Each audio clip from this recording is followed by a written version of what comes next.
Welcome to the Switchblade Sisters Social Club, a true crime podcast where two sisters exploit their worst fears for your entertainment. You're welcome. I'm Dee. And I'm Rhonda, and together we are the Sake Sisters. For more information, check out our website at www.switchbladesistersocialclub.com or find us on Instagram and Facebook at Switchblade Sisters Social Club. Thanks for listening.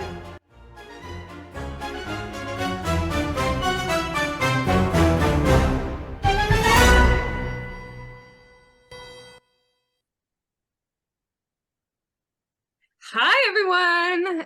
This is Switchblade Sisters Social Club. And I have got my sister, Rhonda, here. Hi, Rhonda.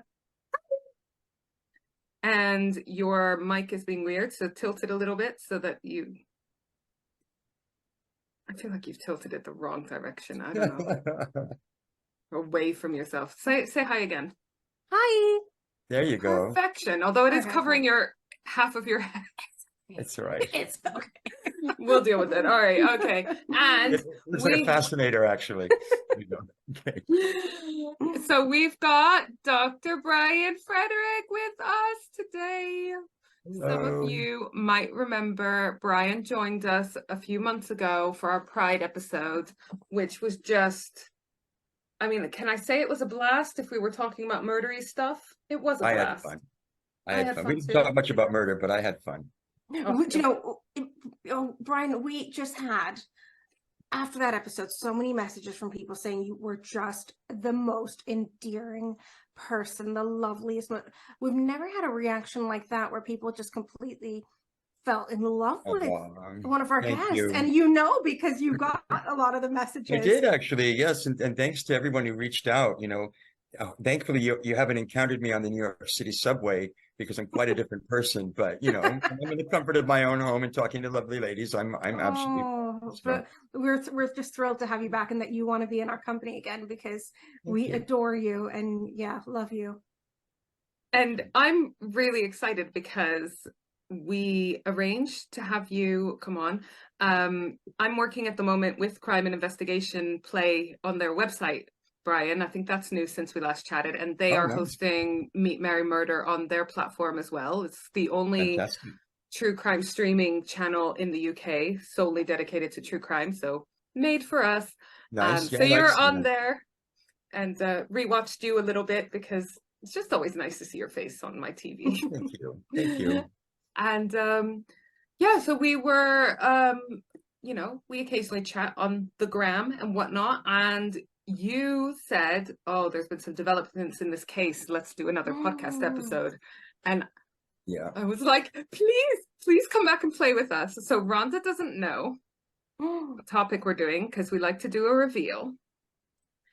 I'm also pretty sure she's not been following the latest development, so I think it's all going to be new.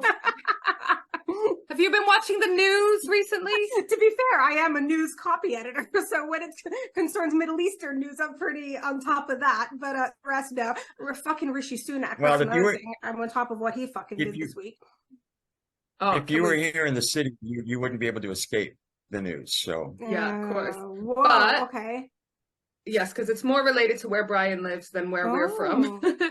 But, can we just touch on Rishi Sunak? Have you been following this, Brian? His latest I think I just actually sent in a WhatsApp message to a friend a picture of him and said that he's so evil. And this anti-trans platform and this anti-LGBT platform that Suella Braverman is on right now.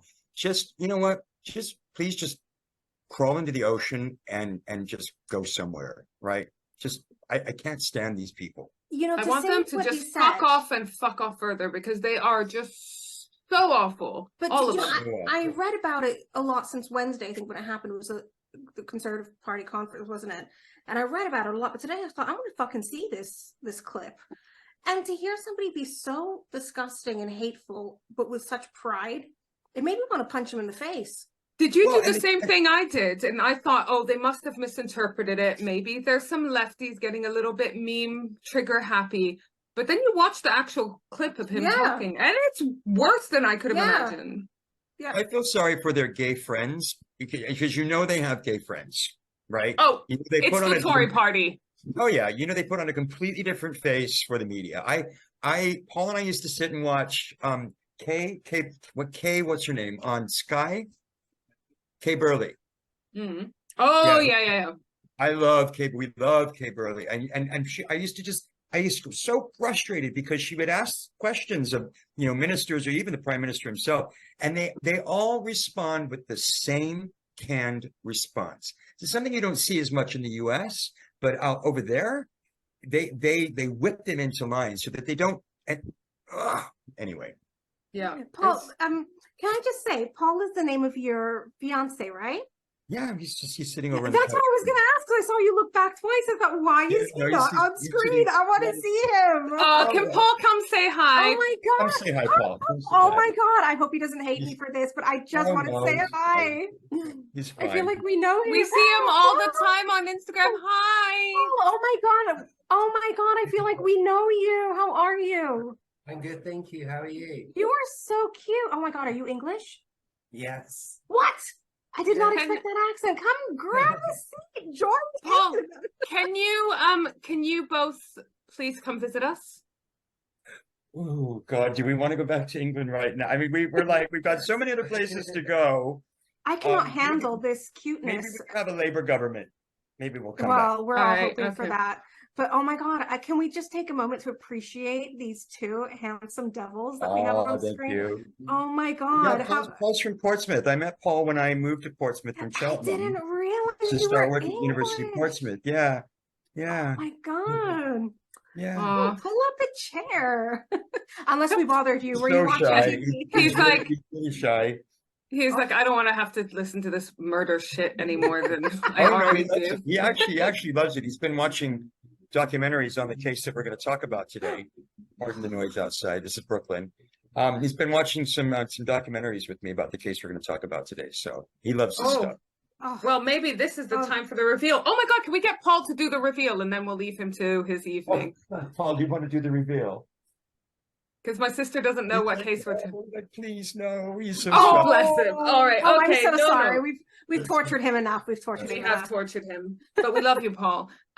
Before you came and before we press record, Rhonda, I was telling Brian that I need to share his Paul now because before we each had a Paul, and now there's only one Paul between us. So There's lots of Pauls in the world. Yeah, well, we're not too unhappy about Oh, we're losing, not. We're not. These Paul and these DMs have been blowing up. I tell you, there's something about when Vienna's single, all the people that have been circling, waiting in the wings, appear. anyways, that's a story for another time. Brian, do you want to Let's do the talk big about that. I don't No, wanna we go- got to do this true crime stuff. Okay, on the let's go, True let's Crime go, let's podcast. go. Come Let's on, go. Yalla, let's go. Let's go. Brian, do you want to do the honors and tell my sister the case we're going to be covering today? We are going to be covering the case of Rex Heuermann. Do you know who he is? Which I'm really excited about because I don't. So he is the prime suspect for many, many good reasons Okay. in the Gilgo Beach murders. Okay, I know nothing about this, which I love. The Long Island serial killer. Yeah. So yes, which is I was just telling Paul, I mean, we went to the beach this summer down to Jacob Riis Beach, which is I love Jacob Riis Beach. You have to look it up. RIIS. It's if you tag it on Instagram, it says an LGBTQ inclusive beach, but it's literally sort of down the coast. I don't know, maybe 30, 40 miles from where these I don't know if the murders occurred on Gilgo Beach, but the bodies were certainly disposed of there. Okay. Yeah. So you ready, Rhonda? Well, I was excited about the story, but I have a feeling I'm gonna not like it. Oh, you're gonna fucking hate it. Oh God. Yeah. Okay. It sounds. Yeah, I'm sad already. But let's go. All right. So, part of the reason why I wanted Brian involved in this is because he lives very close to where these bodies were found. So we're going to talk a little bit more about the location as we go on. But basically, 10 sets of human remains were discovered, mostly along the remote Ocean Parkway near Gilgo Beach in Long Island. Okay. The majority of the victims were women, most of whom worked in the sex trade. And I think they traced a bunch of them back to Craigslist. A bunch of them advertised on Craigslist, so they thought for a while that might be. Which isn't used for that anymore, by the way. There used to Oh, be have a, they cleaned themselves up? We never oh yeah, really. they completely scrapped that that section of the website. Yeah. Right, because we had Gumtree over here, but we didn't. I don't think Craigslist was ever that big a thing in the UK. But we had other similar sites. In pockets, it depends. It depends. Yeah. Ah, But right. they Okay. use it very much. So as we know, and we're talking about the sort of 90s, early 2000s here, sex workers were not treated very much with respect, especially when they were victims of crime. We just covered Brian, we just covered the Camden Ripper recently, who was someone who, well, he also attacked and murdered sex workers, but he had been accused of rape by a sex worker before he actually killed anyone, and that got dropped because the police weren't entirely sure how it was possible. Look at Peter Sutcliffe. It wasn't until that girl, that young girl who didn't fit the, was murdered the same way, and they still didn't put two and two together. But we'll talk about this linkage blindness at some point. Nice. So, yeah. Well, with the Camden Ripper, he had a sex worker accusing him of rape, but the police didn't know how you could rape a sex worker, how that was physically possible. So it got dropped, which, is very much sums up the mentality, I think, at the time. Well, let's not excuse present day law enforcement, because that mentality still exists, until that generation finally retires. But there's been a lot of, don't get me started. Okay. Yeah. Oh no, for sure. It might be better in areas, but there's still horrible examples of this still being the case, right? So Rhonda, this one is going to be a little bit confusing for you because I know how you are with attention and paying it. So, because there are about 10 known victims, they are found not in chronological order in terms of when they disappeared and were murdered. So the remains of 4 victims, designated the Gilgo 4, were found within a quarter of a mile of each other near Gilgo Beach in December 2010. 6 more sets of remains were found a few months later in March and April 2011 nearby. But it's thought that those 6 bodies that were found afterwards were murdered before the original 4 that were found. You following? I'm still with you. Okay, good. Proud of you. For years, investigators struggled to piece together the identity of the killer.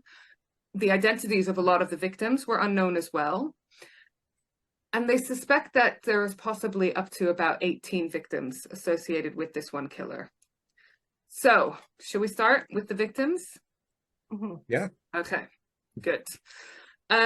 So we've got Maureen Brainerd Barnes. These are the original Gilgo 4 that were found. The 4. Right. He's a strong suspect in that death.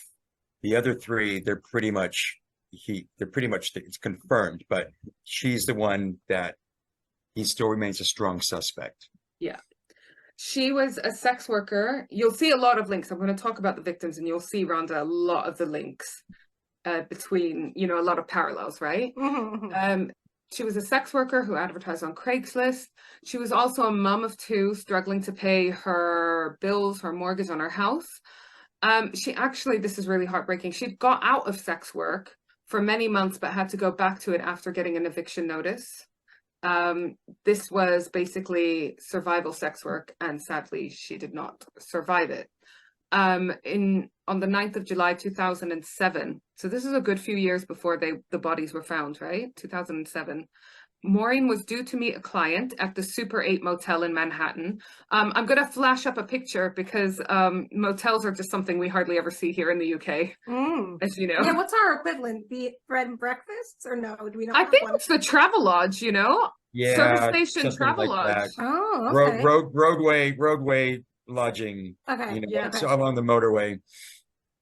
So they all look like this, huh? They all got that creepy sign outside. Welcome, friends, family, and serial killers. Yeah, basically. So she was due to meet a client there at that specific hotel. I've said we always quote our sources, so thank you, booking.com, for the picture of that hotel. The last person she spoke to was a friend that she called on the phone in Connecticut. She mentioned she was going to go meet a client, and she wasn't seen again until her remains were found 3 years later. She was tiny. A lot of the victims were really small, like your height, Rhonda, 4'11". Yeah, I'm 5'2". Can we just clarify? Sorry, okay. I'm not far behind you. So, you know, very, very, very short, tiny, petite ladies. And she was strangled. Oh, God. I know, it's just awful. So It makes me sad that she got out and then was forced back in.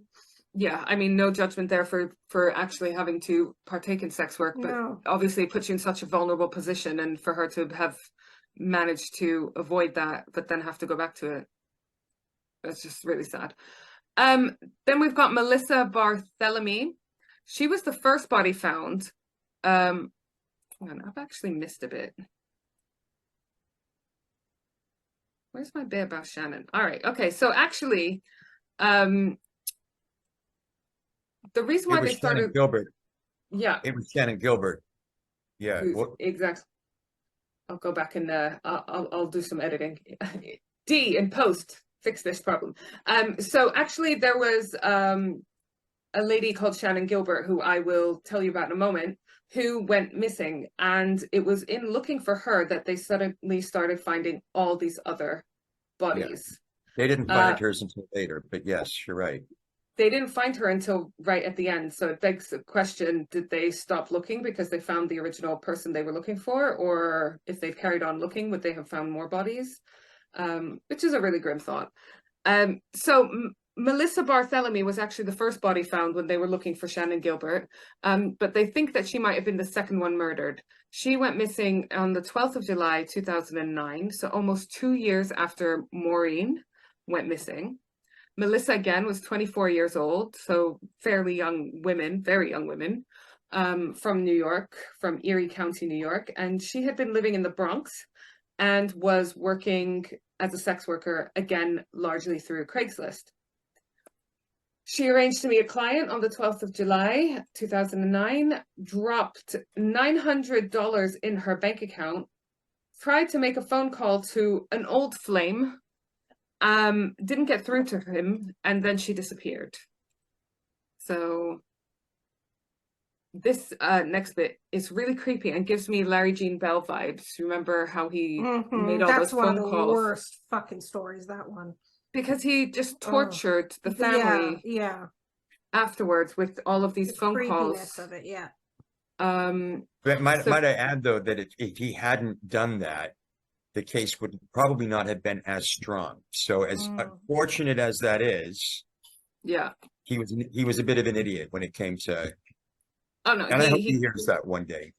He gave them a lot of leads and so forth. It is better than them just disappearing into the night, I suppose. But and in the Larry Jean Bell story, the Smith family were just so incredibly strong and brave. The mom and the sister, I just don't know how they did that. But basically, when Melissa went missing, her sister Amanda, who was just a teenager at the time, started receiving offensive phone calls for a week afterwards, asking if she was a whore like her sister. The calls got worse and worse until he eventually told her her sister was dead and that he was going to watch her rot. So, just well, you do like the gory details, don't you? Sorry. That's right. That's right. I mean, there's no non-gory details here, but the police traced the calls to multiple locations in Manhattan and outside of New York, and they couldn't determine who made them. I mean, I'm imagining if it's like a phone booth in Manhattan that there's just so many people coming and going. And well, they traced it to a box, D, which so that's we're talking about a 2-block radius roughly. Okay, so that narrows things down. So they traced it to Manhattan, to Midtown, which is where his office was, right? And they also traced it to Massapequa Park, literally 2 blocks in Massapequa Park, where these signals to burner phones, right? Because he was buying the burner phones. You know, when we'll talk more about the evidence later, but this was crucial because this really narrowed down. You know, you think Manhattan is so big, but a 2-block radius is really not that big. So super helpful once they had a suspect. but very difficult to Yes. Yeah. use as evidence unless you have someone to compare it to or to, yeah, I Right. imagine. Well, yeah.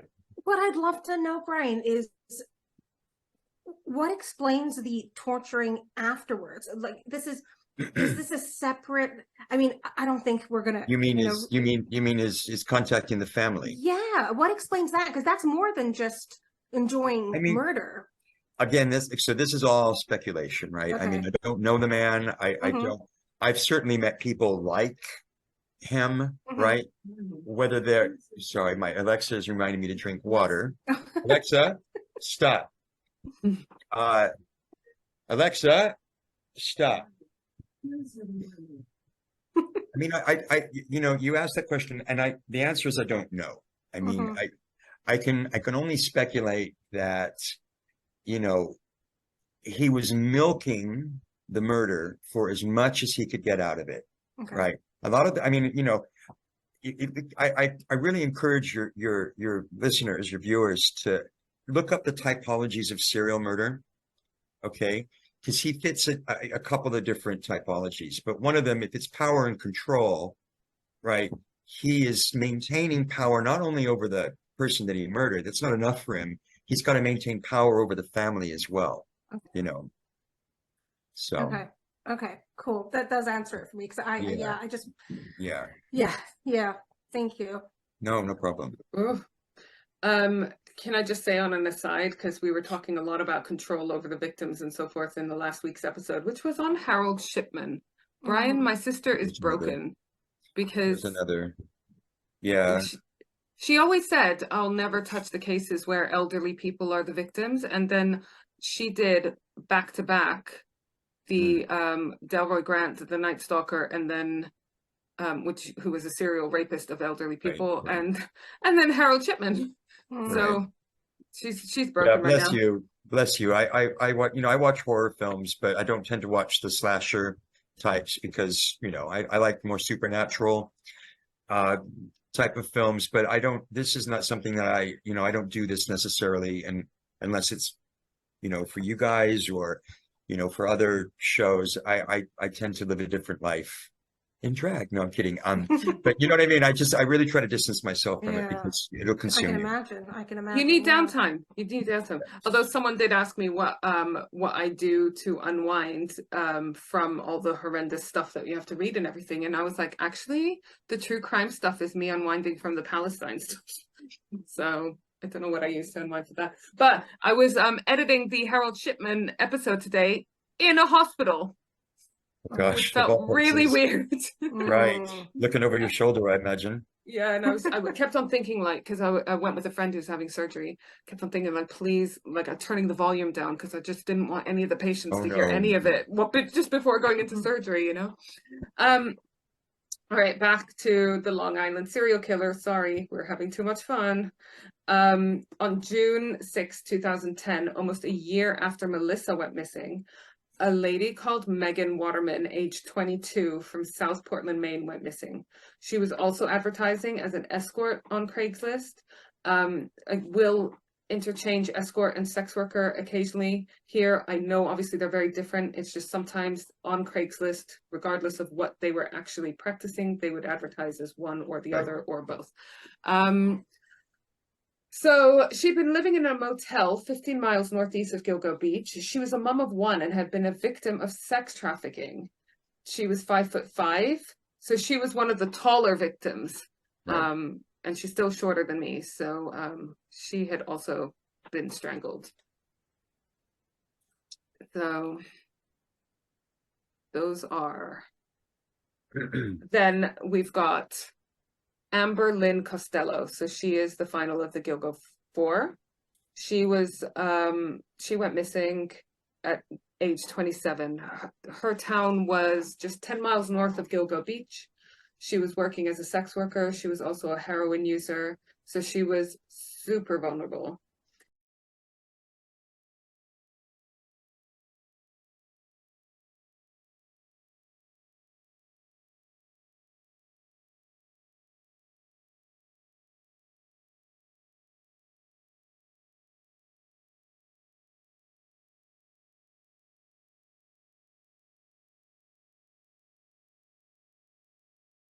I believe if I'm not mistaken, it was Costello's friend.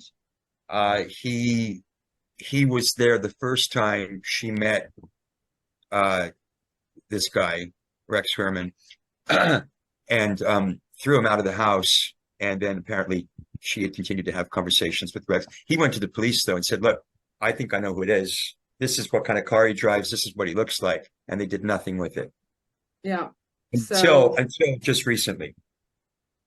Exactly. And that is one of the prevailing themes throughout this case, unfortunately. And we'll talk a little bit about why that happened as well. Are we going to talk a little bit? Are we going to talk at all about the police chief? Okay, good. Fuck yeah. Fuck yes, we are. Perfect. So, right. Good. Okay. So sadly, Amber wasn't even reported missing immediately because her parents thought she was in rehab. We have a little bit more background on Amber than some of the other victims. She actually, she was good at school, but she got into drugs very early. She'd experienced a sexual assault at the age of 6 by a neighbor. So that's a lot for a 6-year-old to fucking process. She was tiny as well. She was 4'11" and weighed about 45 kilos, which I see a pattern here by the way, and we'll talk about in terms of victim profiling. It'd be interesting to hear. Is it just a case of needing someone small to be able to physically dominate them, or whether it's? Some background into him is necessary, I think, because he was an outcast in school. And my guess is that they fit sort of the type of, how do I articulate? Let's wait until later, and I'll go into that a bit more. Let's let you finish your spiel there. It'd be great to learn more about that. So she was also strangled. So let's have a little look at what links these 4 people. And to do that, I want to go back to the beginning, which is actually the middle. But that's how it's just going to play out here. Right. And now I'm going to talk about 24-year-old Shannon Gilbert, who disappeared in the Oak Beach area in May 2010.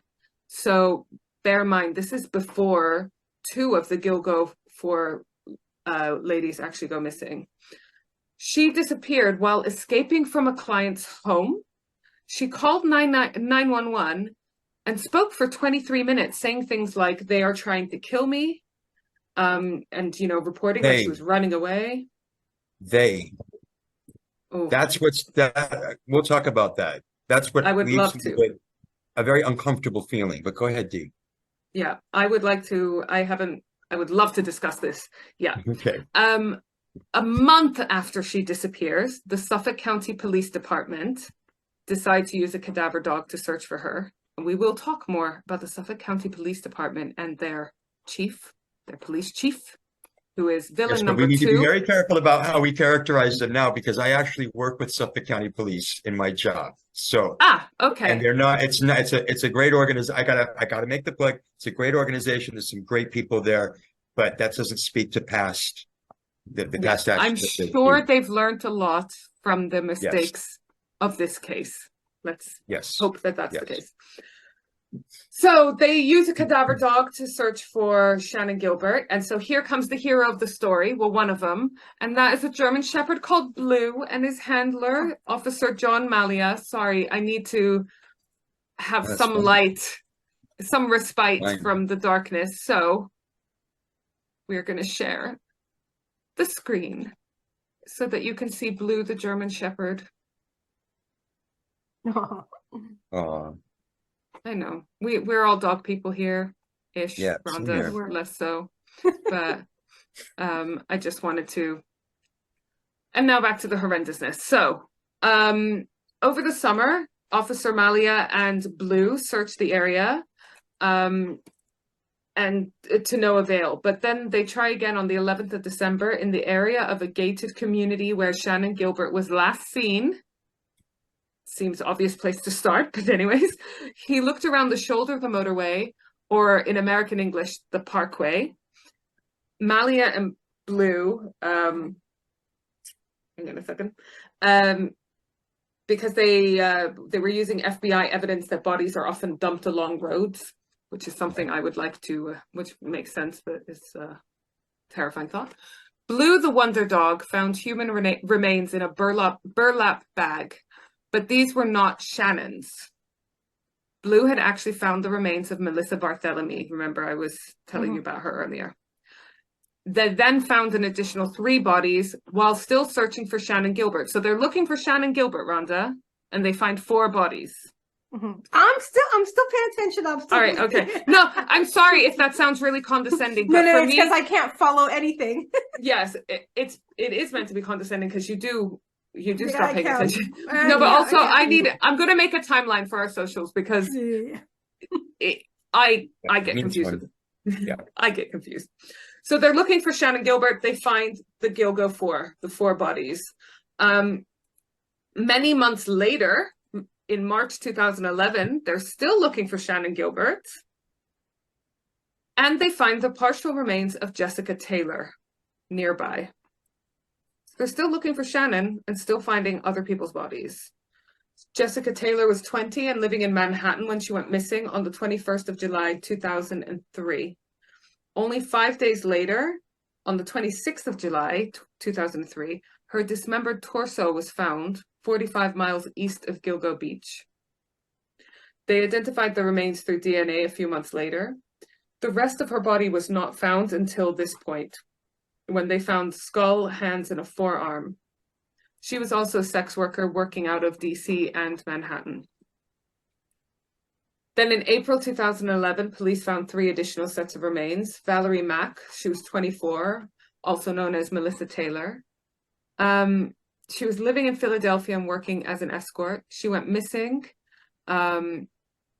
She was 5 foot and 45 kilos. So, I mean, I can't get my head around how tiny these ladies are. Parts of her remains were actually found soon after her disappearance in Manorville. Her torso had been disposed of in garbage bags and dumped in the woods. She remained unidentified until much, much later. On Gilgo Beach, her head, right foot, and hands were found on the 4th of April 2011. They were eventually linked, I'm guessing through DNA, to the remains found in 2000. She was only identified on the 28th of May 2020. So she was unidentified that whole time. It's horrendous. Go ahead. No, go on. No. I'm looking at a map of the Long Island where the bodies were found right now. So, okay. Is it this one? No. Let me see, because I got it. Are you going to share it? Yeah, hang on. This was kind of the best-ish map that I There found. we go. There we in go. terms of showing how close all of these bodies were. I mean, it's and can you tell us on this map, where's New York City? So For it us would be idiots. sort of if you go up like north and then west. Okay. Yeah.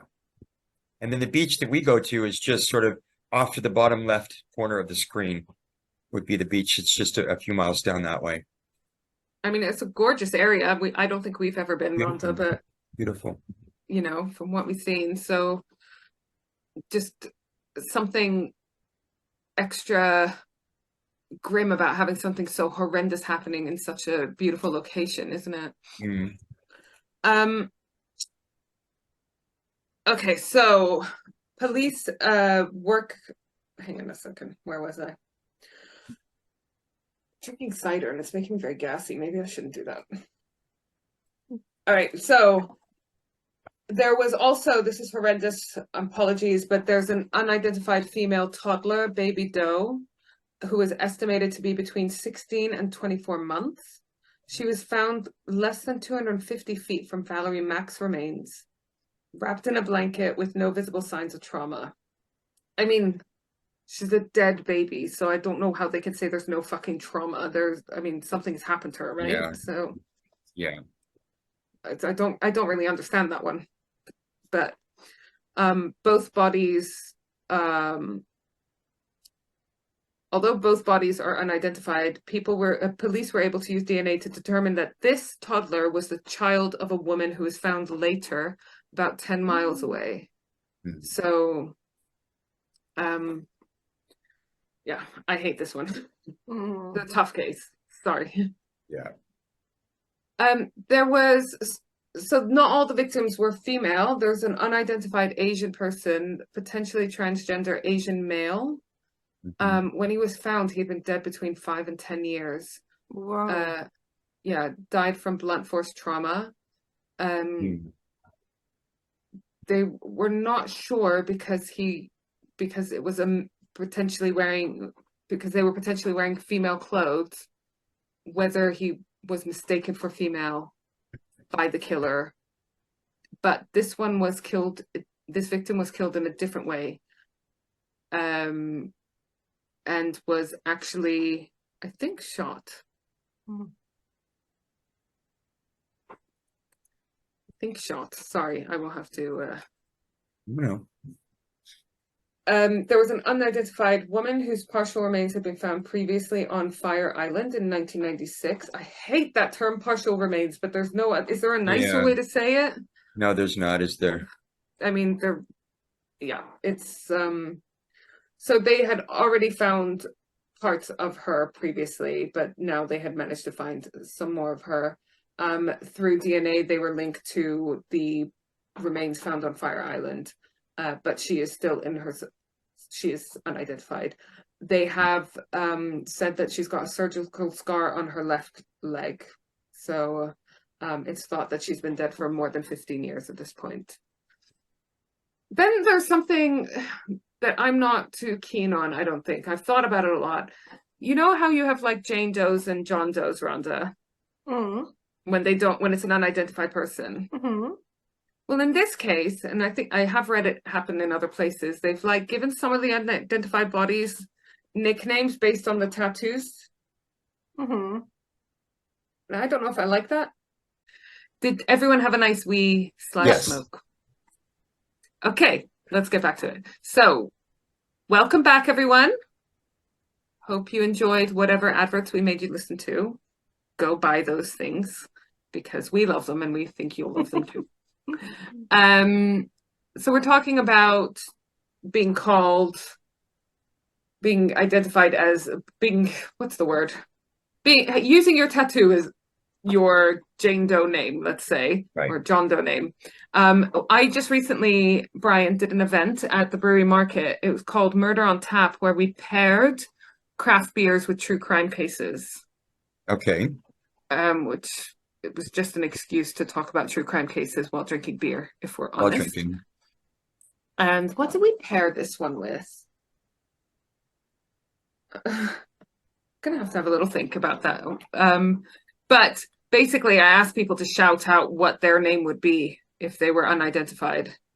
And it was interesting. It was interesting.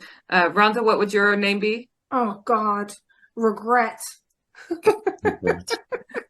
Right. Mine would be like oddly masculine. It would be either the Little Prince or Super Mario or You have those tattoos? him from Powerpuff Girls. You know, the devil from the Powerpuff Yes, Girls. Mine would be triple X because I've got the 3 crosses from Amsterdam. Oh, that's Right. a good one. It is a good one. Camden Market scribbles. Yeah. So Bad Yeah. choices. so I suppose if you're like one of the people that likes their tattoos, maybe it's not so much of a problem. But anyways, basically we've got one unidentified female victim who goes by the name of Peaches. And I just remembered which beer I know there's cherries involved in there somewhere too. Yes, so there's cherries as well, and this is why we paired the beer with a creek. We paired this case with a creek beer, which is a cherry beer.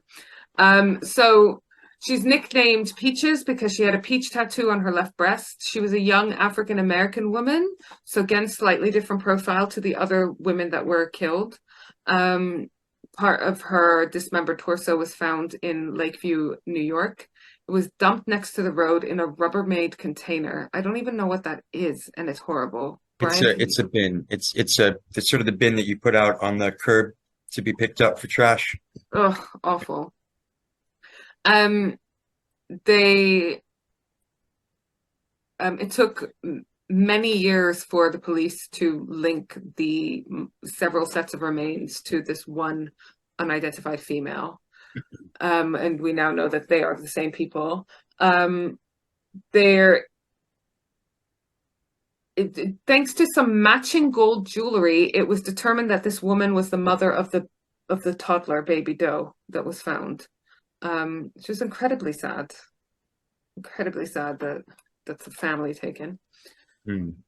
And also you can start seeing this pattern of dumping remains in multiple places, which we saw in the Captain Ripper case as well, didn't we, Rhonda? Where just even more dehumanizing. You've got sort of a different MO than you do with, or a different signature than you do with the Gilgo Beach 4 that were disposed of in. Burlap was used. Yeah. Whether he started switching up his techniques, or, you know, going back to Shannon Gilbert's "they're plotting to kill me" statement to 911, whether, you know, he was working with someone at one time or he was taking cues from someone else. We know that he was on Craigslist. We know that he was accessing sadistic pornography and child pornography as well. And who knows who he might have come into contact with through those. I've certainly found some very strange websites in my research. One particular group was plotting a snuff party, you know, and so you've got sort of like-minded people. We don't know, but the MO or the signatures is very different, you know, where you've got dismembered bodies where parts are found, you know, several miles east, you know, and then these ones that are intact. So can you link them? You don't know, but then it's really, really coincidental that you're finding so many bodies in a stretch of beach, Yeah. not far from where he lived.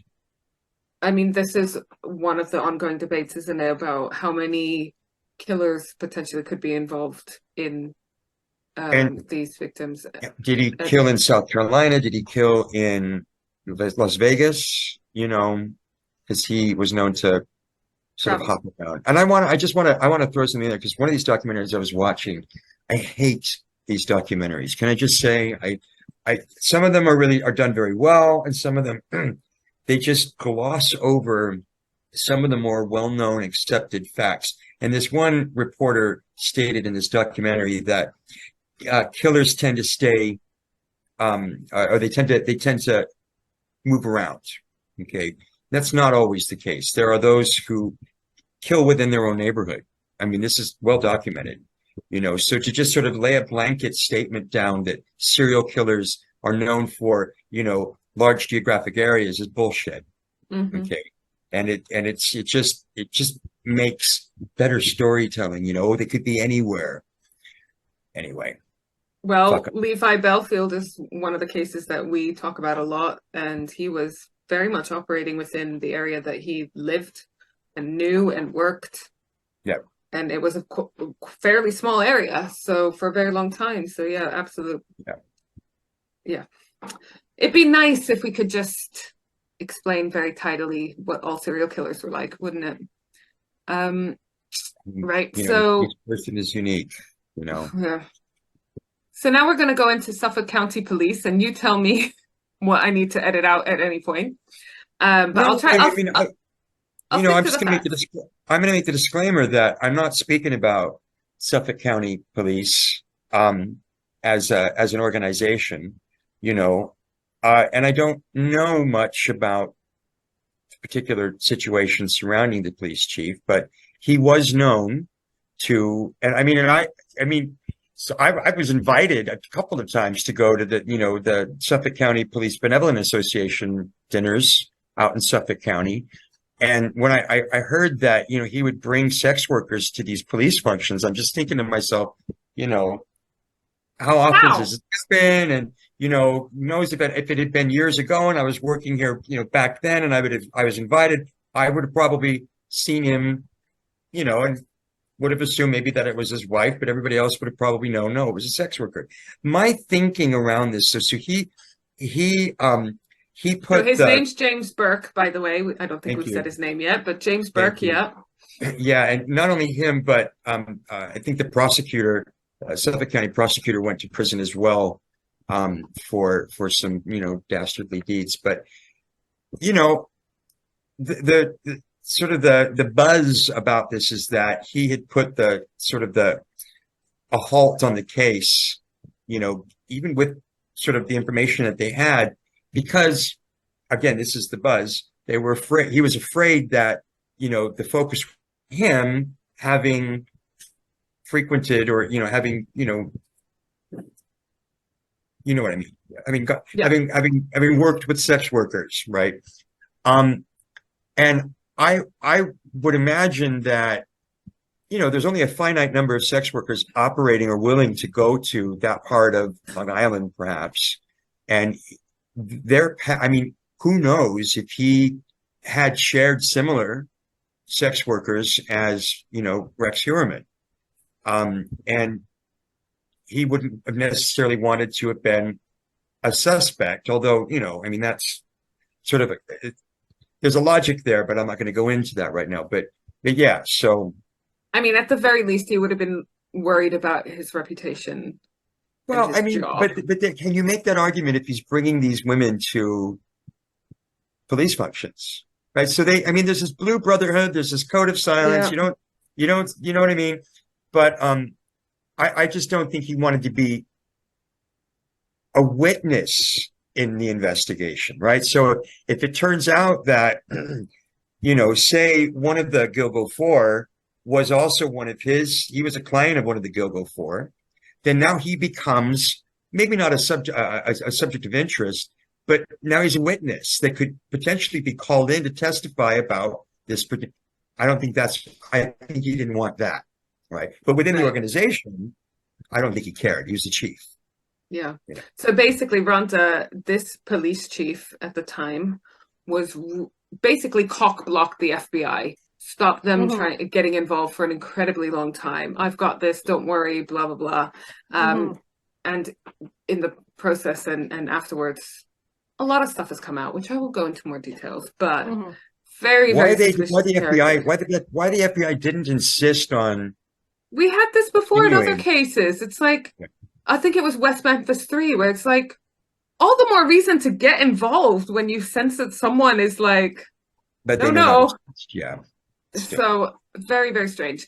So they come out at a lot of different times with different statements about which of these victims they think are linked in terms of who's been murdered by different people and so forth. So, and then they also came out in June 2011 with a $25,000 reward, I should say. But by 29th of November 2011, the police now think that all 10 of these murders were done by the same person and that the person is from Long Island. This was at one point. And then finally, in December 2011, they finally find Shannon Gilbert's remains. So this is like over a year after they started looking for her. So they've been looking for her for about a year. And they found 10 other bodies in the meantime, 9 other bodies. So they find her on Oak Beach. And even though her search led to the discovery of all these bodies, hers was the last to be found. We don't know if there was potentially more in the area, or whether they just stopped because they found the initial person they were looking for. Shannon Gilbert was found only a half mile from where she disappeared, in a marsh. At times, police have made statements that although her disappearance led to the discovery of all these bodies, she was not actually a victim of the same person. So there's this theory as well, that she was murdered by someone entirely different. And I'd love to hear your thoughts on that as well. And they may have information about a potential suspect, and they don't want to share that because the suspect is still at large. Obviously, the suspect would still be at large if there were another suspect.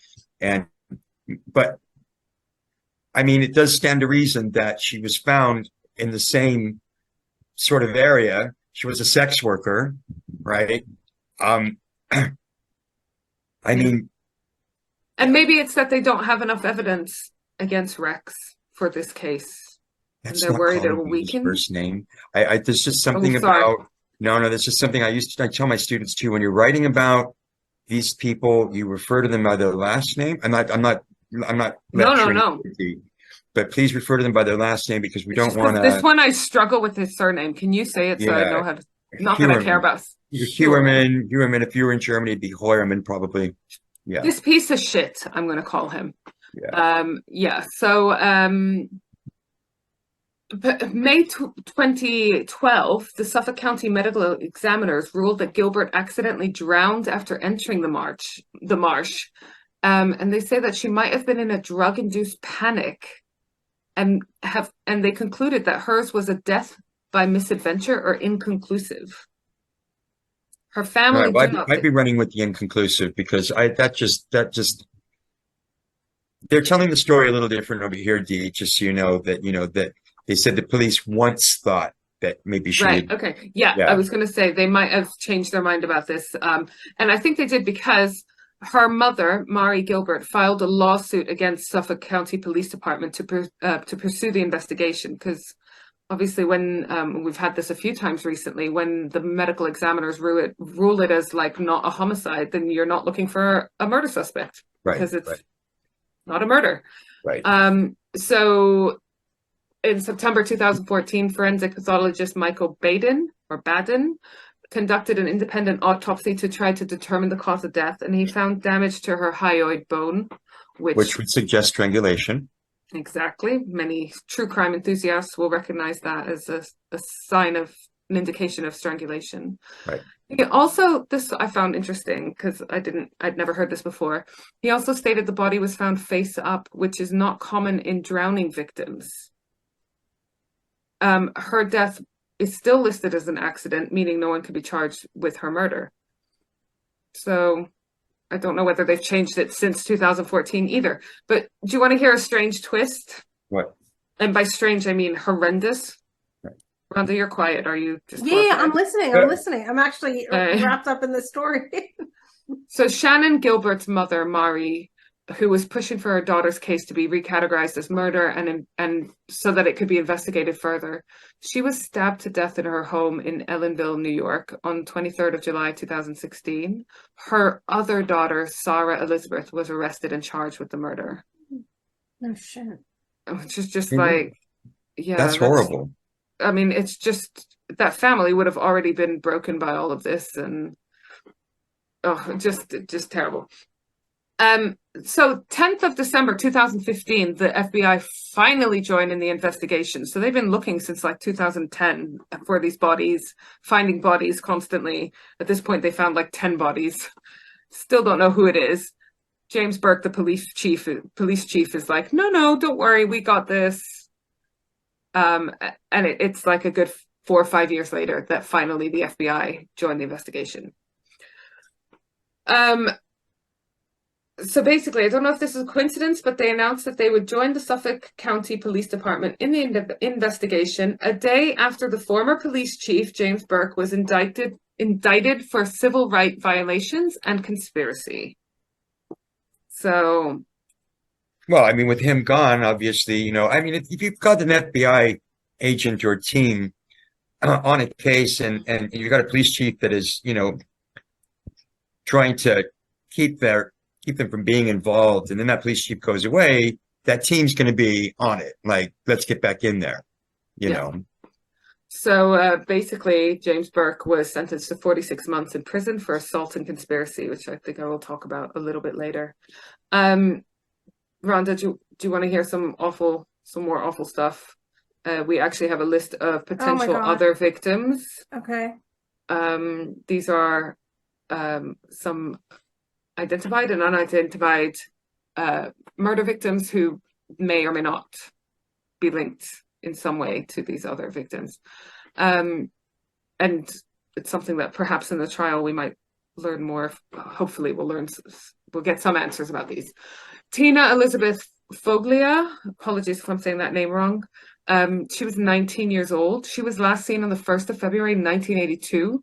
So, you know, again, going back quite a bit. She was at the Hammerhead Rock music venue in West Islip. Did you ever go there, Brian? No, but you pronounced it correctly. Oh, thanks. Her remains were found 2 days later by the Department of Transportation workers in Suffolk County on the shoulder of a parkway. Her dismembered body was found in 3 separate plastic bin bags. She was found a few miles north of Robert Moses Causeway, which leads onto Gilgo and Oak Beaches, where some of the other bodies were found. Her diamond ring was missing, and there was unknown DNA on the bin bags she was found in. So she was potentially one of the earlier victims. Jacqueline Ashley Smith was only 16 when she went missing in Brooklyn on the 7th of August in 1999. She went to go visit friends that evening. She never came home. For some reason, she was only reported missing on the 12th of August, so like 5 days after she went missing, which for a 16-year-old I think is really sad. My sister and I, Brian, we always talk about how sad it is when it doesn't go reported for quite a long time that someone's gone missing, because I mean, it could be someone's pattern where yeah, they're normally gone for 3 or 4 days, and now this is unlike them. but like for a I 16-year-old, was a runaway at 16 to New York City. yeah. Oh no, I had a blast. Are you kidding me? I mean, we can see how it happens. I think it's because we come from such a close knit, like basically Arab family, that I have to announce to the family WhatsApp group if I'm taking a nap in the middle of the day, because Right. they might panic if they don't hear from me randomly for an hour, and they might drive over to make sure I'm still alive or something like that. So, especially when we hear cases of people not being reported, no one noticing they've gone missing for weeks or months, it just tells a really sad story in itself, doesn't it? So she was only reported missing 5 days later. And then on the 20th of June 2000, a female torso was found on Rockaway Beach in Queens. It was in plastic bags and wrapped with tape. The rest of her was never found, and she was later identified as Jacqueline Ashley Smith. Then we have another sort of outlier, Andre Jamal Isaac, who was a professional drag queen known as Sugar Bear. Such a cute name. Another sort of anomaly was that he was 6'5", and previously we were talking about these petite women. Doesn't fit Sorry? Doesn't fit the MO, doesn't fit the victim profile. Yeah, so this one is... But you never know. But yeah, it could have occurred in a totally different situation. He was 25 when he went missing in East New York in November 2002. He was seen getting into a red BMW type coupe car. Two-door. He was found near where Smith's body was found. His torso was found on the 17th of December 2002, and his head was discovered on the 25th of January by ice skaters in Suffolk County. He was shot in the temple. So again, very, very different MO. Yeah, I think we're dealing with, I mean, it's great that this case is bringing these other victims of whoever to light, because maybe there'll be more motivation to pursue them to an end. But my gut tells me that they're probably not the same person, but I'm going to stick by what I'm saying about who knows if he was in contact with another serial killer and taking cues, Yeah, that one does feel very different to the other ones. I mean, oh yeah, but yeah, it's just worth mentioning that these are the ones that possibly maybe they have a reason that they've added this guy features sometimes on this list of possible suspects. But yeah, listen, you watch the news here in New York City and somebody dies every day, right, Paul? At least someone dies every day. So I sometimes I feel like the media is trying to inflate this to be bigger than it is, but it's great again that these victims are getting some airtime. Yeah, for sure. So then we've got Jamie Diane Seymour, who is 21 and working as an escort. She was also a drug user. So again, vulnerable. She was last seen on 22nd of July, 2005. She called her dad. Say how tall she was? I'm not sure. I'll have a look. Okay, that's all right. I'm gonna Google this one. How tall was Jamie Diane Seymour? 5'6". So Okay. not super tall, but on the taller side of the Yeah, victims, yeah. who were kind of more like 5'ish and under. And how did she die? What was the cause of death? Do you know? Mm,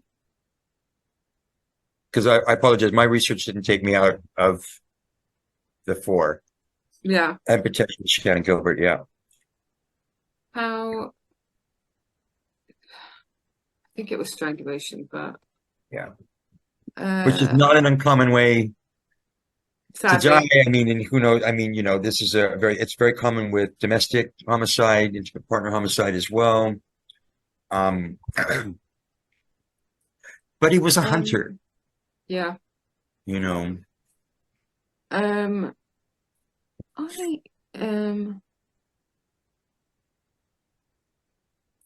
I'm not seeing it, so I don't know. I wonder That's if right. they That's know, right. because sometimes it's not easy, especially when bodies have been dismembered, right? It's just awful.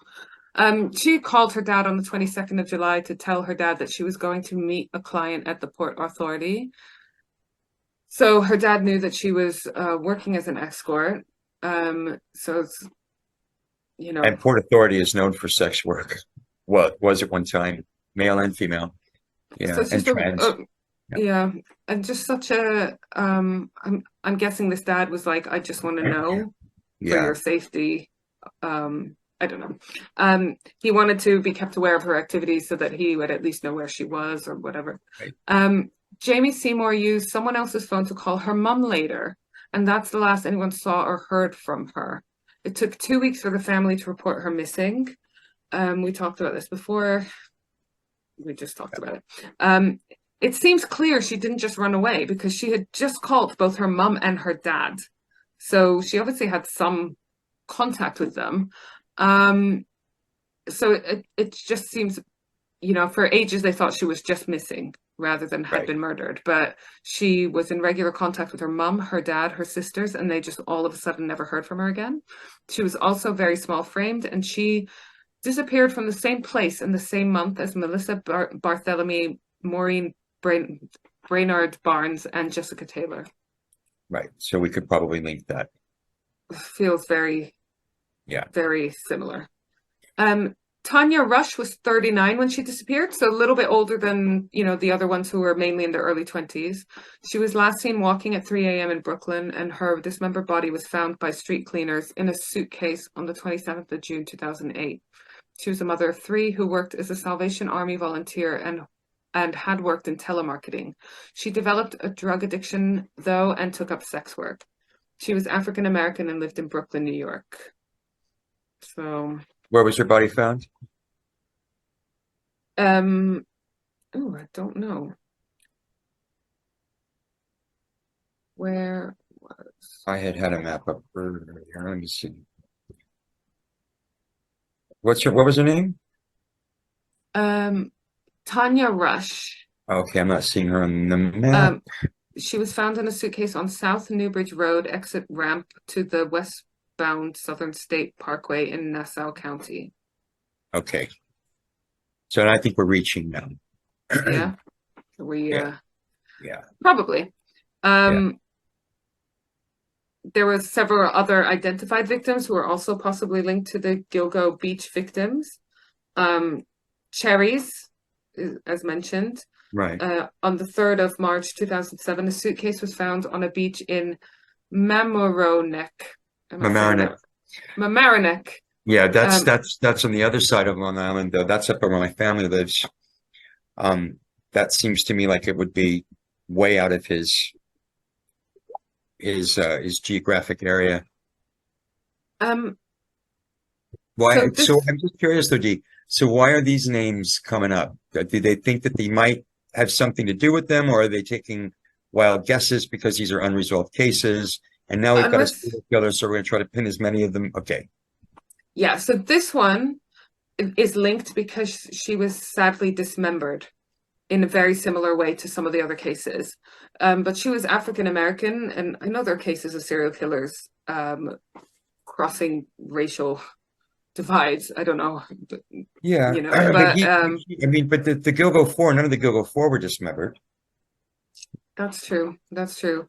I think it's just like, you know, people who have unsolved murders in the area, probably. Yeah. Um, Again, he could have changed his methods. He could have changed.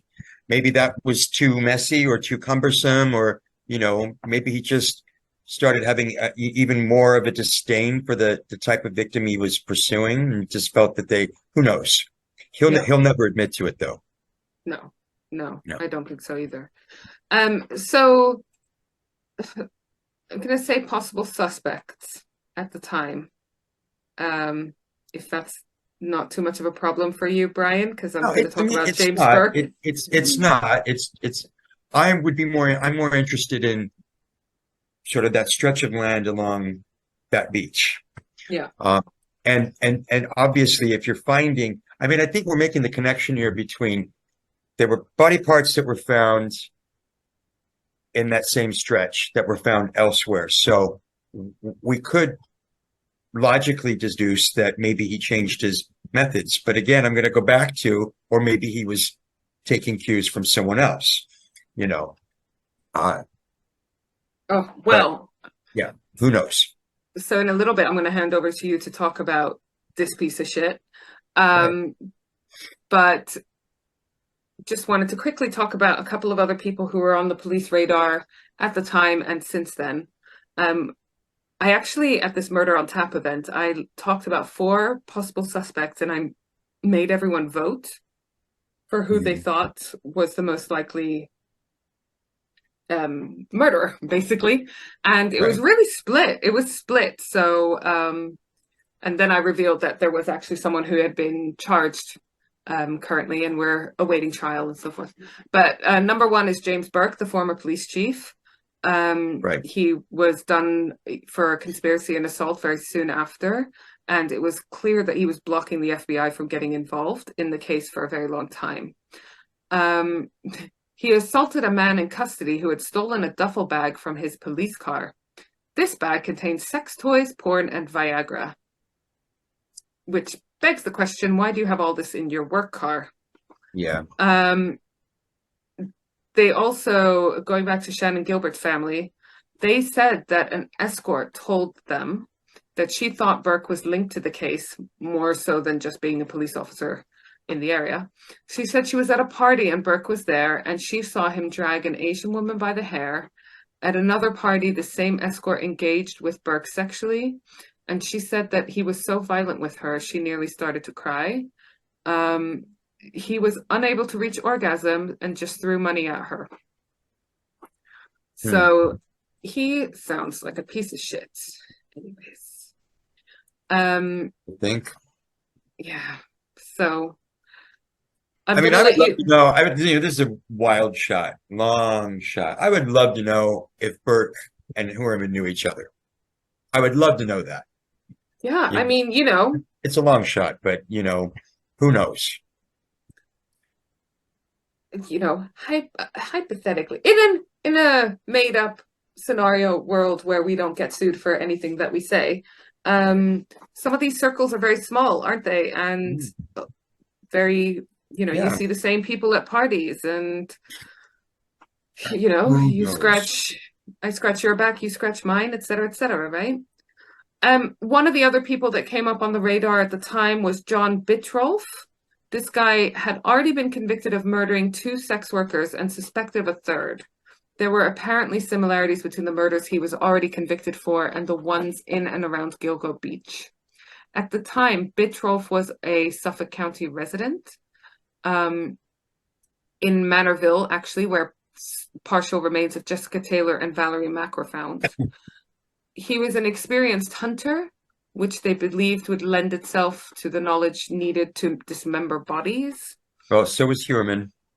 Well, yeah, not an uncommon, much more common hobby in the States than it is here in the UK, I think, hunting. Yeah. So, Yeah, he was arrested in 2014 after his DNA was found on the two victims, Rita Tangredi and Colleen McNamee. So these are separate victims that he's been convicted of murdering. They had been found in 93 and 94. So this was already a very cold case. He was actually caught because his brother was arrested on an unrelated case, which Rhonda will know is like, I fucking love when this happens. Familial DNA catches someone, you know? Mm. Bittroff was convicted in May 2017 of the two murders, and he was sentenced to 2 terms of 25 years to be served consecutively.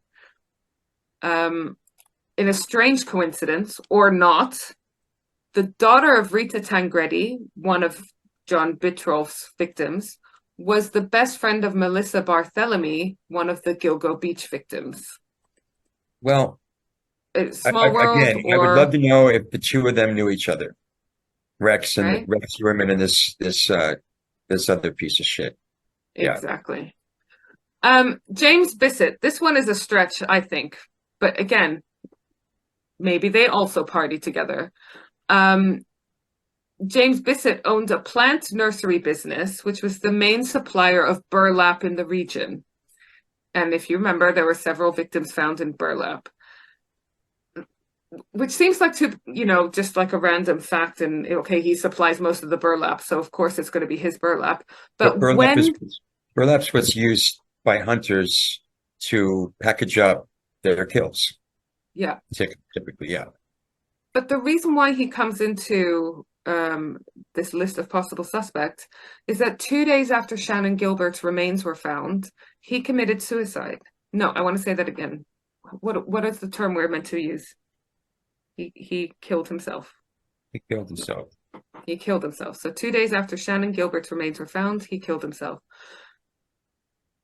But she was the 10th body found. So maybe, would he have done it sooner? I don't know. This one feels like a stretch. Who knows? And then there's also, this ongoing theory that Shannon Gilbert was murdered by someone separate to the other victims. I don't know. It felt like a stretch, that one. But again, maybe he knew something. Maybe it was totally coincidental. So basically, apart from, a few identifications of the victims, because some of them were unidentified for quite a few years, not much really happened on this case until very recently, huh, Brian? Yeah. And this is when I'm going to cue you in. We were watching the morning news when it came up.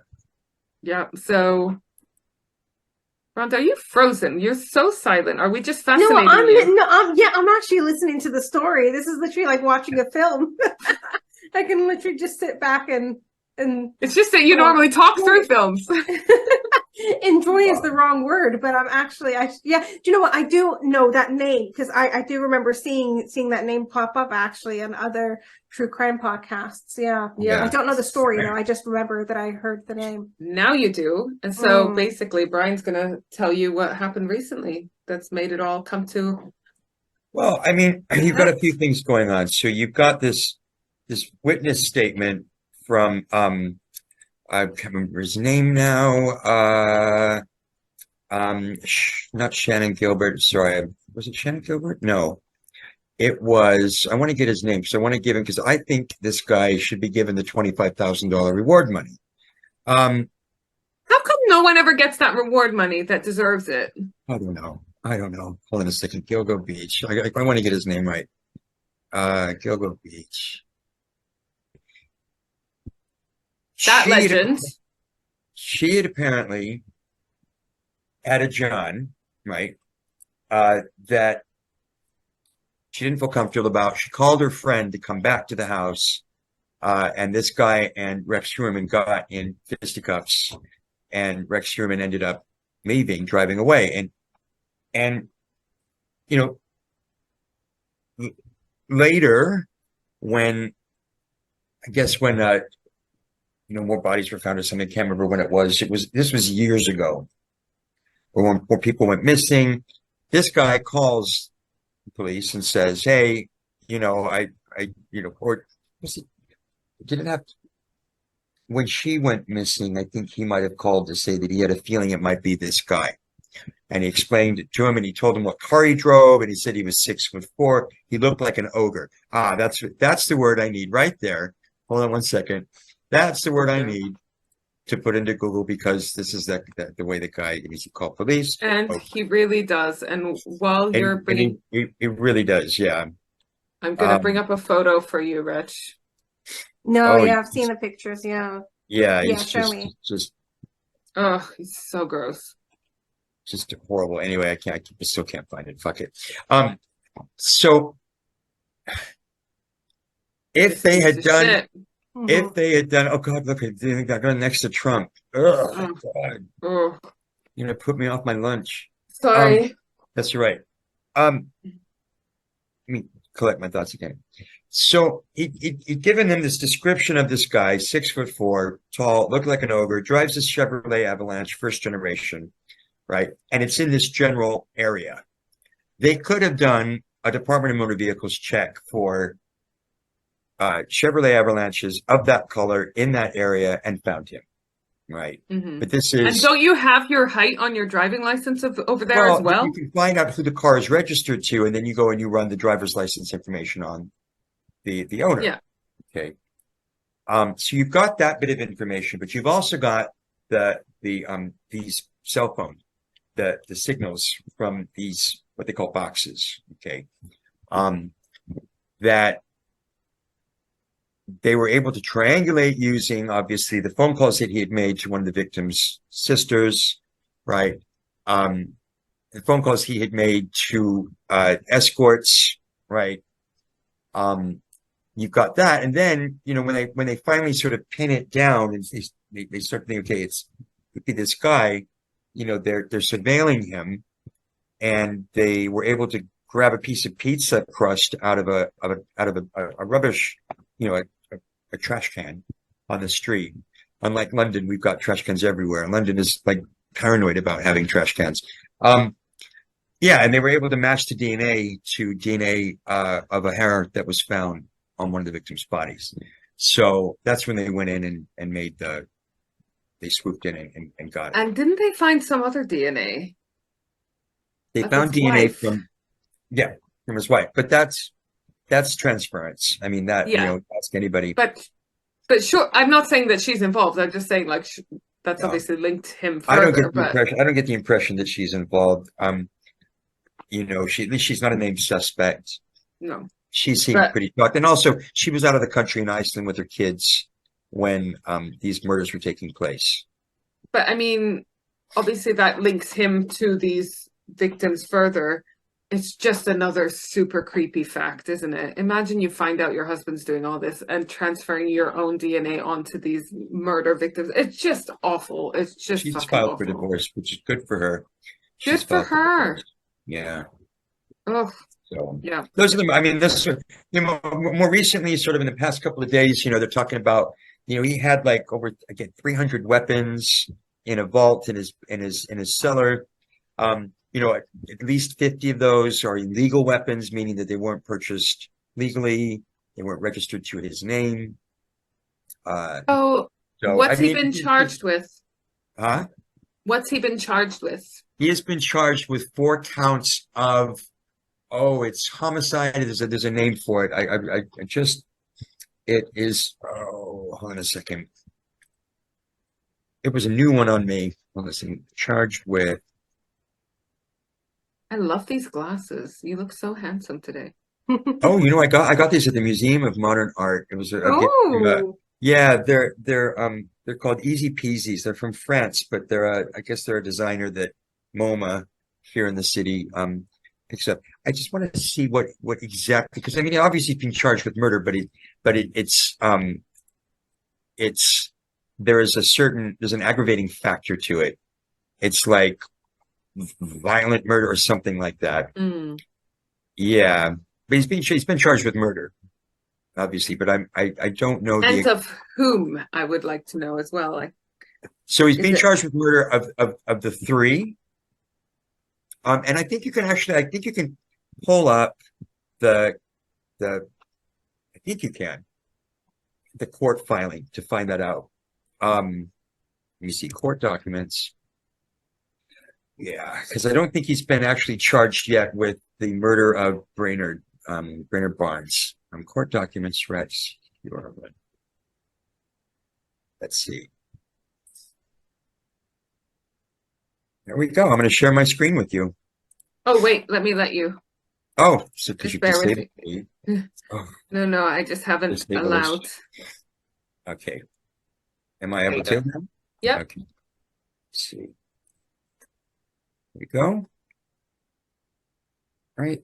So let's, sorry. Murder in the first degree, murder in the first degree, murder in the second degree. Let's see. So that's Melissa Bartolome. Murder in the first degree, Megan Waterman. Murder in the first degree, Amber Costello. Murder in the second degree, Melissa Bartolome. Can you, before you go any further, can you tell us what the difference is between first and second degree? First degree is premeditated. Okay. Okay, so there was malice aforethought. That's how we. I mean, the definition of murder in the UK and murder here are very similar, but we have degrees of murder. So there has to be malice aforethought. I'm not sure why they're charging him with second degree for Bartolome as well. But yeah. So I mean, you can find this if you just go to Document Cloud. This is the court documents. You might actually want to have a link to this. I'll put this in the chat for you. Yes. Amazing. Yeah. Documentcloud.org might be my new There you go. thing that's going to keep me up all night. Here, there you go. Thank you for that. So, actually, I mean, if I would have thought to do this, I know better than to put tons of research into like television appearances or podcasts, because we don't always end up touching on everything, and so I end up like 4 or 5 hours of misery, and we don't even cover it, you know what I mean? So don't you worry. So what's next? So he's been charged with these things, right. Possibly might get charged with more things. Right. I imagine they're gonna. I mean, the trial's gonna happen next year at some point. He's already been charged with these particular crimes against these particular victims, so that can go to trial. But who knows if they add more charges as they go forward. But he's set to go to trial on these charges right now, sometime next year. And there's a nice little article, I think it's in the New York Times, about sort of how he's living his life now. Like he's living like a 60-foot square cell. He's able to watch television, but the guard has the remote. He's separated from the rest of the population, because someone will kill him, I'm sure, if he's out in what we call general population. Especially what's really interesting is, more so than the fact that he murdered sex workers, the fact that there are also child pornography charges in there, or that there's evidence related to child pornography, would get him killed, because pedophiles don't last long in prisons here. They actually put them on a lot of prisons will put them on special housing units, so they're housed together, because the general population would kill them. Yeah. But guilty. I mean, so innocent until proven guilty. Yeah. He's trying to remember that. He's maintaining his innocence, although I think he's trying to save his own skin. He'll probably never talk about this. I don't imagine he'll ever talk about this. If he does, it will be like a Bundy, where he does it in the third person. And I mean, who knows? I mean, he's been described by coworkers as someone who knows everything, right? Like he's a know-it-all. Not so much in a narcissistic way, but I imagine that he'll want. I mean, he called the family members to brag, so I imagine he will eventually start talking, but he'll never implicate himself. He'll maybe say, "Well, I've researched a lot about the case, and this is what I think the person would have done." But I don't think he'll ever do this way. And do you think he would ever talk about any accomplices or guiding influences or whatever you want to call it? Well, no, but not without admitting. Mm, And I just don't think he's going to admit. I don't think he's going to confess. yeah. Is what I meant to say. Um, I mean, the attorney is trying to paint him as somebody that has got emotion, and he's been. And what I find really interesting is if you look at there's a TMZ documentary. Okay, have you heard of TMZ? Yeah, yeah. Okay, the TMZ documentary on Gilgo Beach that came out relatively recently. I can't stand the producers. I'm so sorry. It's just, and they've got Dr. Phil on there, and they've got All right. this other criminologist that I find really to be disdainful people. But they interviewed one of the neighbors, this younger, like mid-20s guy, and he said that his father called him and said, "Hey, you know that serial killer? It turns out he's actually a serial killer," because they used to joke about. And going back to nicknaming people, right? I've done this myself where I go, oh my God, that, you know, there's, I think Paul and I, there's someone that lives, do they live in our building or they live in the neighborhood that Paul and I refer to as a serial killer? It's just, you just get a sense, Ick. The you ick. know, there needs to be a study of serial killer eyes. Because you look at the eyes of this guy, you look at Gacy's eyes, you look at Oh, Bundy's do you eyes, think you you look can at Richard tell? Ramirez's eyes, Pretty Patel. Is that what you said? Oh, yes. She Pretty she Oh. Patel. said no, she said, "Do you think you can tell?" And you Oh, I heard thought you Pretty said Pretty Patel. Patel. Oh, I'm oh, like, oh, sorry. okay. I Both thought you were work. saying that Preeti Patel was a No, serial no. Sorry, that got lost in translation. I thought you said Pretty Patel, but No, we'll I let it asked, do you finish. think you can tell from the eyes? Oh, I mean, come I on. would. How many migrants have died under Pretty Well, Patel? exactly. Gonna I was going to say say, she's got right? away with a lot of murders already. She's a serial killer of sorts, Yeah. right? As is Sue She Braverman. just doesn't get her hands dirty, but yeah, she's responsible Yeah. for a fuck Oh, ton of of deaths, course. as Yep. are a lot of Yep. members of that party. So yeah, Yep. for sure.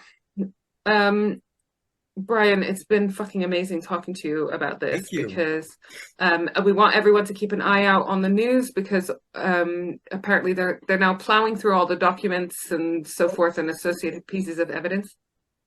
We need to bring. Quick. Hold on really quick though, because I didn't talk about the victim profile. Oh, yes. Ooh, okay, because We gotta okay, talk about the great. victim profile really quick, and then I'll let you go because I know my No, husband, we want pizza, and then we're gonna play with drag later on. Oh, amazing. No, but we need you for the People's Pulse, which is how we end our shows on a light note. Okay, that's fine, but let me talk about But the that's victim really profile quick. really quick. Yeah. No, for sure, So for sure. he was So known to be an outcast in school. He was teased for the way he looked, right? And my guess, I don't know, but my guess is that he was probably teased not only by men or other boys, but also by the pretty girls, right? Especially maybe the ones that maybe he tried to flirt with them.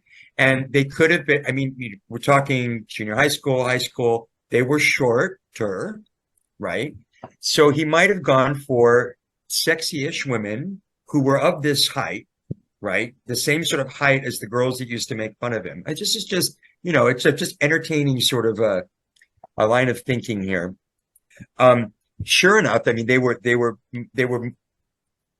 is why that we talk about that 6'3" drag queen, probably not going to be one of his victims because he could overpower these shorter girls. But my guess is that they reminded him of, or they were an easy sort of target because they were sex workers. I don't think he targeted them because they were sex workers. I think he targeted them because it was convenient, right, to get these women over that resembled the types of people that used to tease him, right? And then the fact that he had to pay them to have sex with him or do lap dances, for example, with Amber Costello, and then maybe chastised him when he got a little too handsy. That's what set that rage off. Because he met with he met with a lot of sex workers and not all of them didn't kill them. Yeah. Right. So something triggered him. Okay. That's what I find so fascinating, because that's the part of all these cases that I find most interesting is the psychology behind it, what drives them, what causes it. Well, that's what I'd love to talk about. I don't like to talk necessarily about the details of the case, but same, what made them, same, yeah. I always want to know the backstory. What happened? What was their mother like? What was their father like? Do we know anything? Do we know anything about his upbringing? I don't know anything about his family background, but I just know that I would like to. One of his friends in school was interviewed. I'd like to hear from the girls or the other boys that actually teased him. I want to see, but who knows if they'll ever speak.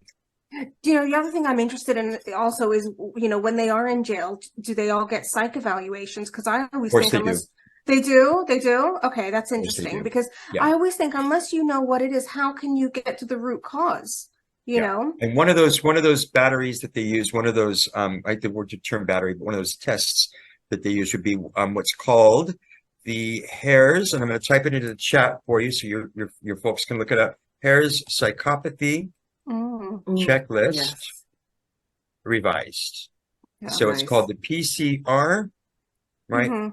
PCR. I'm really Psychopathy Checklist Revised. And it's not necessarily a test that you can give somebody, but it's a checklist of you're scored on criminal background, you're scored on employment, you're scored on certain factors, and then they assign you a number.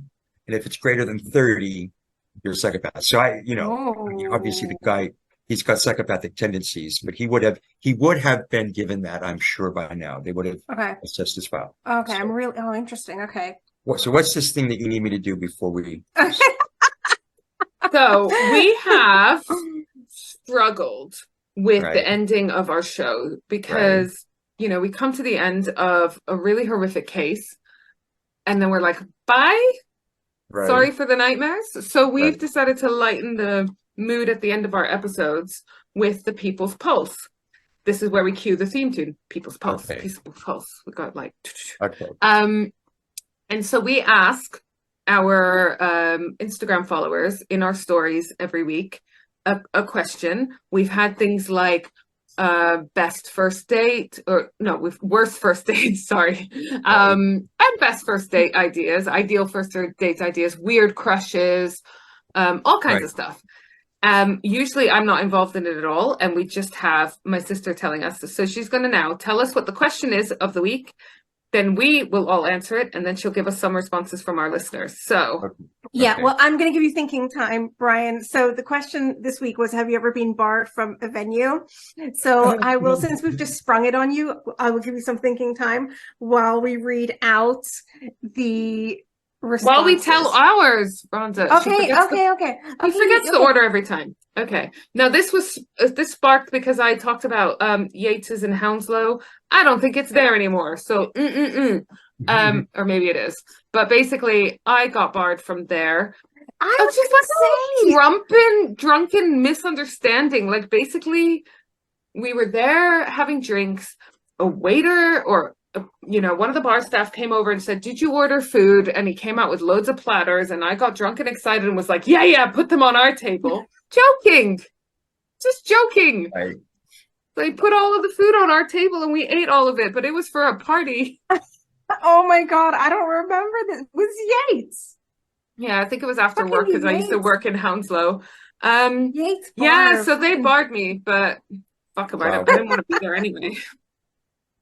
Wasn't even that tasty. No one wants to be in Yates bar. We call it being 86th here. When you're 86th, you're kicked out and you're usually barred. And no, the answer is no, not as an adult, but as a teenager. I used to try to get into bars underage, and there was one in Garden Grove, California called DOK West. It was a gay bar, and my best friend Darren and I used to get kicked out of there all the time, but we'd always find a way to sneak back in. But yeah, they knew who we were. Oh, notorious. Yeah. Notorious. Do you know what? I'm going to have to disappoint and say that I do not have a story of being kicked out of anywhere that I'm aware of, at least. Right. So who we got? What we got? I feel like our listeners will have. I think you have to go out to be kicked out. That's part of the problem. Right. So, okay. So we've got one of our dear friends, Lucy B. So she's always great with People's Pulse stories. So she was 16. She'd gone out for her GCSE results celebrations. She'd stolen her sister's ID and she got into a club, but then she got kicked out. But then her friend went back in and left her. So that friend is a fucking asshole. Right. Who does that? So yeah, that's happened. Then we've got this lovely guy, Russell, who I've been chatting to. So sweet. He's in Cornwall. He's an uncle of triplets. Can you believe madness? And his story is so sweet and so unjust. What happened to him is that he was protecting a woman who was being harassed by the doorman. Oh, wow. Yeah. So then I was like, you know, I always say I gotta know more. Tell me the details. So sorry, let me just bring it up. It's in the DMs. Anyway, Russell, adorable guy, Russell Floyd. So, hope it's okay to say his full name. Yeah, and basically I was like, why the hell did you get kicked out when you were, you know, protecting this woman? But apparently the door staff protect themselves and remove the Right. CCTV. So he Right. threatened legal action. The club got shut down shortly after. So that's that story. But yeah, Russell, it was really nice to actually get to know Russell from his submission. Hi, And Russell. Then Hi, we've Russell. got, yeah, Russell, he's really You sweet. sound like a true gentleman. Yeah, exactly, yeah. And then we've got our good friend of the show, Sam, lazy underscore mule underscore underscore, I can't fucking say it, underscore art. So I've had an 8 hours sleep in 48 hours. Lazy underscore mule underscore. Sam does Sam. His name is Sam. Sam Dutton does drawings of artists and musicians and so forth. It's fucking amazing. So yeah, beautiful yeah. lifelike drawings. So he said I got kicked out and eventually barred from a pub for falling asleep on multiple occasions. So I was like, why, when you're not even misbehaving? So then he said, where's Sam? Okay, hold on. He said, in my 20s, I was verbatim. I like to quote them verbatim when I can. In my 20s, I was renowned for getting to a certain point of intoxication and falling asleep. I've fallen asleep in nearly every pub, bar, nightclub, and wedding venue in Birmingham. I would never get silly or fall over drunk. I'd just be in a chair, and the next minute I'd be snoring. Probably the best behaved person there, huh? My friends knew this and would just make sure I was in the middle of a group of us and let me sleep, occasionally draw a pair of glasses or mustache on me at worst, then wake me up when it was time to go home. But one particular pub that we used to go to came under new management and took umbrage to this. I've never heard that word, umbrage. Oh, yeah. That's You know it? It's a great word. Of course you do, you're a doctor. Quick exemption. Quick exemption. Someone hasn't seen Harry Potter. Oh, Right. no, I have not. In their defense, they gave me about 3 warnings on different occasions and eventually refused to let me in. I've actually never heard of somebody being barred for fucking sleeping. That's like the I least suppose it's not troublesome really the It vibe does they happen. want to give I'm off, sure is it? it does happen. person. Not causing any trouble.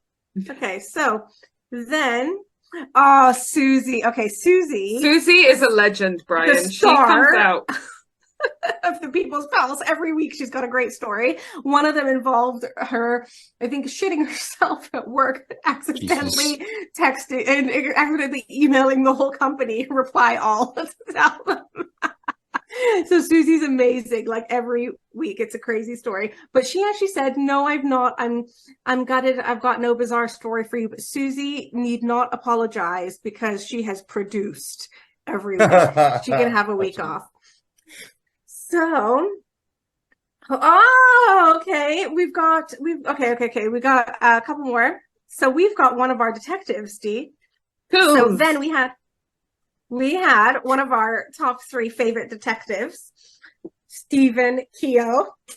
And he's got an amazing book, Brian. You will love it.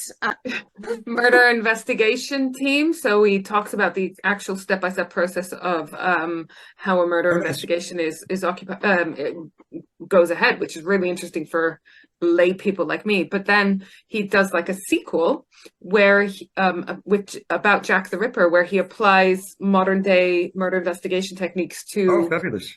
the case of Jack the Ripper, what they would be doing if that had happened in this modern day. So phenomenal, and such a lovely, decent guy as well. Right. So I am curious just to see how this amazing former detective got barred. When he popped up, I was like, what? What's Stephen Keogh done? So let me read it out. So it starts with, hold on. It starts with, mine was hardcore, ...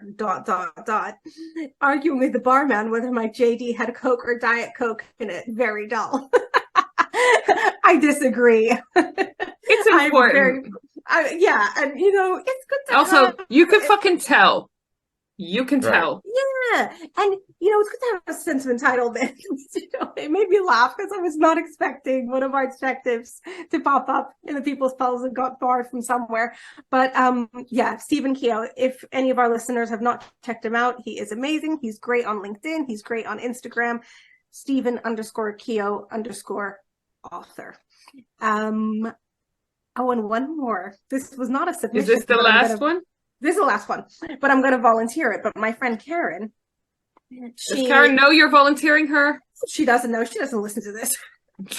Then fuck it. And this is something me and you have dreamed of doing, Dee. She flipped the table. She didn't flip a table.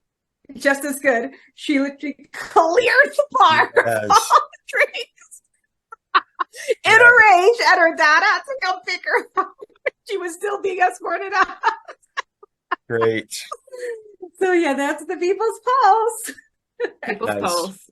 Oh, Brian, thank you so much for joining now we've us. ended on a positive note. Oh, Yes. Thanks for Dr. having B, me.